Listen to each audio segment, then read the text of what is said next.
মায়াগ্রা প্রিয় জন্মভূমি বাংলাদেশের গ্রামীণ বাজারে নিত্যদিনের দর দাম দেখবেন আজকের এই ভিডিওতে। তাই ভিডিওটি শেষ পর্যন্ত দেখবেন এবং চ্যানেলকে সাবস্ক্রাইব করে শেয়ার করে সাথেই থাকবেন।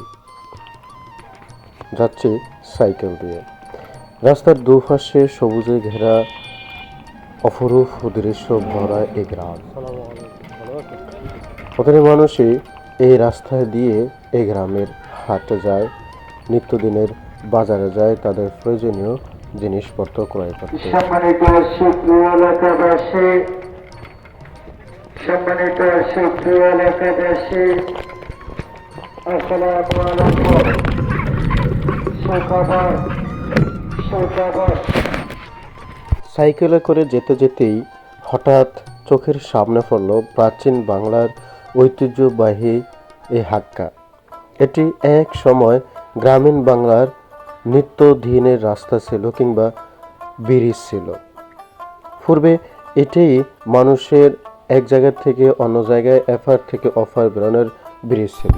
বর্ষার পানি যখন সব কিছু নিমজ্জিত হয়ে যেত, অর্থাৎ পানির ভেতরে যখন সব কিছু চলে যেত, তখন গ্রামের মানুষরা সুপারি কাজ দিয়ে এভাবেই হাক্কা বানাতেন এবং এই এক পাশের মানুষ অপর পাশের মানুষের সাথে যোগাযোগ স্থাপন করতেন এর মাধ্যমেই,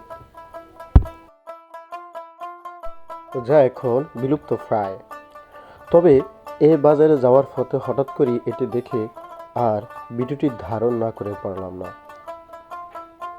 দাঁড়িয়ে গেলাম এবং ভিডিওটি ধারণ করলাম যে ওই সাইডের মানুষ রাস্তায় বের হতে হলে এই হাক্কার সহযোগিতা নিতে হয়।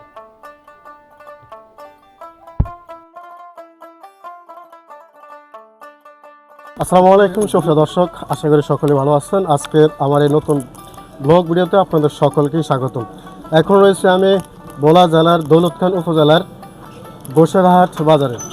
এই বাজারে বর্তমান পরিস্থিতি মাছের দাম, সবজির দাম কিংবা অন্যান্য যে সকল পণ্যগুলো রয়েছে সে সকল পণ্যের দামগুলো আজকে দেখাবো। আজকে 12 মাসের 12 রবিউল আউয়াল মাস, আমাদের হযরত মুহাম্মদ মুস্তাফা সাল্লাল্লাহু আলাইহি ওয়াসাল্লামের জন্ম তারিখ ও মৃত্যু তারিখ দুটোই। ইংরেজি হচ্ছে আজকের 26 তারিখ। এই 26 তারিখের বাজারে দরদাম সব কিছু দেখো, তাই শেষ পর্যন্ত দেখতে থাকুন এবং ভিডিওটি শেয়ার, লাইক, কমেন্ট ও সাবস্ক্রাইব করে পাশে থাকবেন। ধন্যবাদ। চলুন আমরা আজকে বাজার ভিডিও দেখি। আসসালামু আলাইকুম, ভালো আছেন ভাই? দোকান বেচা কেনা কেমন চলতেছে? যে এটা একটু হাতে নিলে ভালো হয়। বাম হাতে দিচ্ছি, মাফ করে দেন, বেয়াদবি নেবেন না। মুখে নেন যে এটা মুখে। এই তো কী কী বিক্রি করা হচ্ছে? হ্যাঁ, এই তো শাক সবজি সহ বিভিন্ন ধরনের জিনিসপত্র বিক্রি করতেছেন না?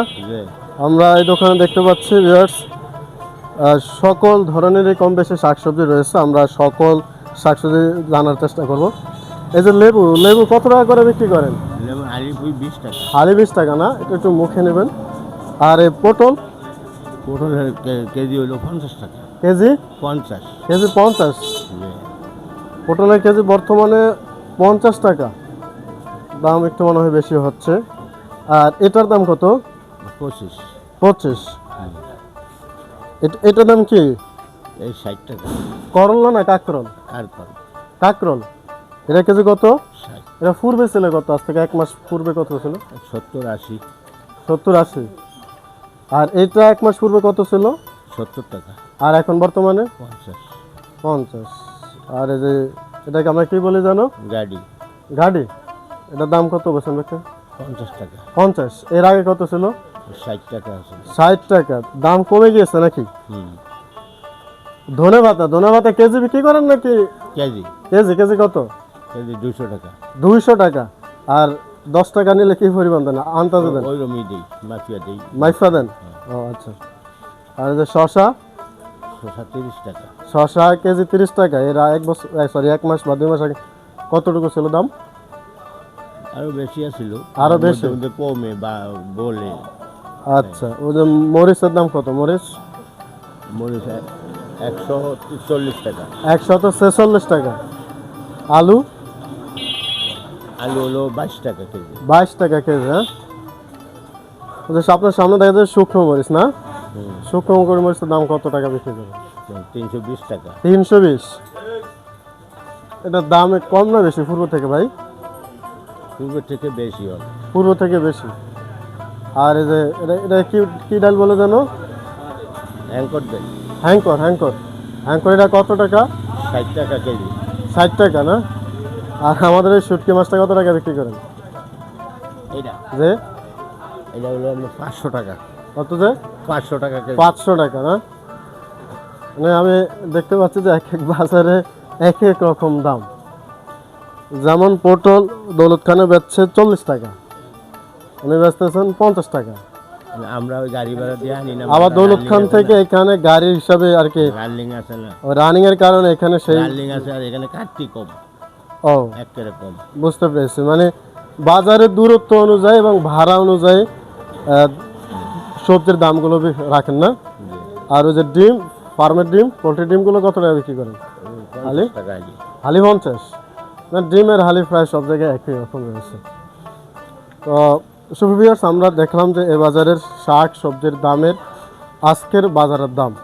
তো আমার কাছে মনে হলো যে বাজারে শাক সবজির দাম গত কয়েকদিন সে কমেছে এই বাজারে, আমি যা দেখলাম।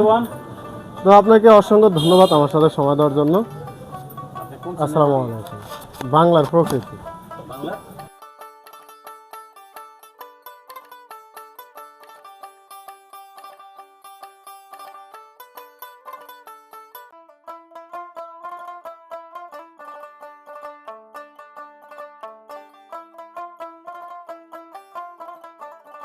এখানে সাধারণত কোনো হাট বসে না, এটি নিত্যদিনের বাজার।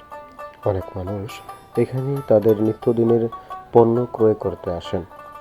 তবে এটি একেবারেই নদীর তীরে অবস্থিত।